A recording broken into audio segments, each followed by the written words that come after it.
Back, we thank you so much for staying with us here on SA Today. So let's go to the Western Cape now, where the Department of Education in the province has launched a campaign that's called a hashtag Commit to Finish. This is to motivate grade 12 school pupils to complete their 2020 matric year despite the COVID-19 pandemic disruptions. Let us now talk to the MEC for Education in the Western Cape, Debbie Schäfer, who joins me now live via Zoom. A very good afternoon to you, MEC. Thank you so much for joining us here on the SABC News channel. Thank you, Palesa. Good afternoon to you and to your viewers. All right, so just how important is this Commit to Finish campaign for the grade 12s? Maybe you can also tell us a bit as to what it entails. Yes, every year we obviously, after the mock examinations, we often find that our matrics sometimes get a bit demotivated if they don't do maybe as well as they thought they should. But of course, this year with the added stress of COVID and school closures and so on, it's even more difficult. And the intention is to encourage them to not give up on themselves. So that is why the hashtag is Commit to Finish. The campaign line is "You will thank yourself later." And so what we've done is we've got some learners from Parel Valley High School, and we've used an aging application that shows what they will look like when they're older. And then as the interview goes a little bit further on, the face gets younger and younger and younger and shows them as they are at the moment, with the intention of showing them that when they're older, they will thank their younger selves for continuing to committing to finish their matric year. So we really want to encourage them all to do that and to imagine themselves in many years' time talking to themselves and thanking themselves for finishing this year despite the difficulties. I was looking at that video earlier on. It's quite interesting to see this younger version thanking the older version, thanking the younger version for making the right choice to finish their matric year. Quite an interesting one. But then we understand also that these grade 12 pupils would also be encouraged to pledge their commitment on a website that's specifically created for them. Talk to us about that. Yes, we've got a specific website dedicated just to this campaign. It is they can get hold of it on www.committotofinish.co.za. They can then commit on that site, and they will be notified by email after that, and also ask them to get fellow learners to do the same thing. They can. It's been launched on various media platforms, and they can also access various other resources that we've made available for them to assist them in their studies. So as you say, the stumbling block, so to say, this year for the class of 2020 has been this COVID-19 pandemic. Talk to us about how your department sort of tried to mitigate the inequalities that were exposed by this COVID-19. I mean, some learners went online and continued with their learning, but some couldn't, of course, due to lack of resources, amongst others. Yes, we've had a lot of emphasis on e-learning for quite some time. So most of our schools have got access to the internet and so on, but obviously not many people, a lot of people don't at home. So we used various techniques. Sometimes schools even gave worksheets, for example, when we did feeding during lockdown. We had to feed people because of the desperate urgency there. Sometimes people sent homework then. A lot of people used WhatsApp as well for those who didn't have a lot of data and so on.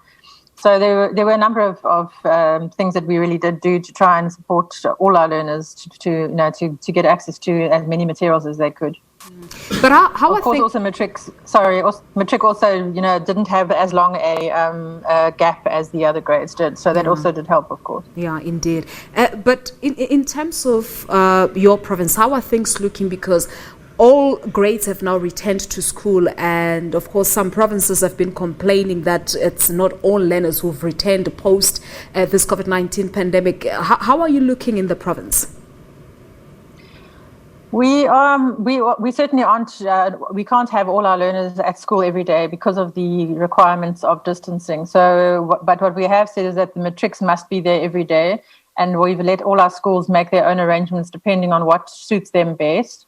But subject to the proviso that the matrics must be there every day. So many of our schools have got people working online, for those who've got access to that, coming to school every second day, maybe sometimes half a class one day, half a class the other, sometimes 1 week on, 1 week off. but then they do get work to take home the other days when they are not at school. So it's going fairly smoothly now. There were some initial hiccups, but it's certainly not school as normal, but indications are that many of the learners are quite enjoying it. It does, of course, add some stresses to parents who are trying to work now if their children aren't at school every day. But it's going relatively smoothly so far. Yeah, but in terms of the dropouts, let me just reflect on other provinces as well, because there have been concerns that it looks like some learners have actually dropped out due to this COVID-19 and for a number of reasons. The dropout rate in your province, are you able to tell us the numbers? How are we looking? Is it that bad? We're not at the moment, but we're busy now. Of course, the matrics are busy now with their trial examinations, and we think we'll have a much better indication after that as to how many people are actually writing those exams, and we'll end up writing the end-of-year exam. The matrics haven't been at full attendance, so that is a concern. But we don't have the final figure yet, and that's also part of this campaign to please just encourage them, come back to school. Parents, please encourage your learners to come back to school. It is still possible to pass your matric. All right. So are you going to make a commitment live on television in terms of your matric pass rate for 2020? I know that the province has always been able to maintain that above 80% rate. You were at, 82.3% last year. What are we likely to see for 2020? No, I can't make commitments like that. This year has been very difficult and very different. But one thing we have always said is that the league table is not always the best way of measuring success. And one of our primary commitments is to try and ensure that as many learners as possible stay in school and finish their matric exam. And of course, if the more people who stay in, you won't always have the ones with the highest marks. And so to focus completely on the percentage only is not always the best way of dealing with that, because then it might encourage people to drop out instead of to actually finish and complete the matric exam. So I'm not going to be that brave, no. All right, no, but we wish you everything of the very best with the matric class of 2020. Thank you so much for coming through. Thank you very much. All right, the MEC for Education in the Western Cape, Debbie Schäfer, they're talking to us about the campaign that her department has. It's called the hashtag Commit to Finish. This is to encourage matric learners to finish their studies this year. A very interesting one, if you can go online and check it. What happens there, you've got an older a version of a matriculant trying to thank the younger version for making the right choice of finishing their matric year. Interesting campaign there. A quick break. There's still so much more to come here on SA Today. Do stay with us.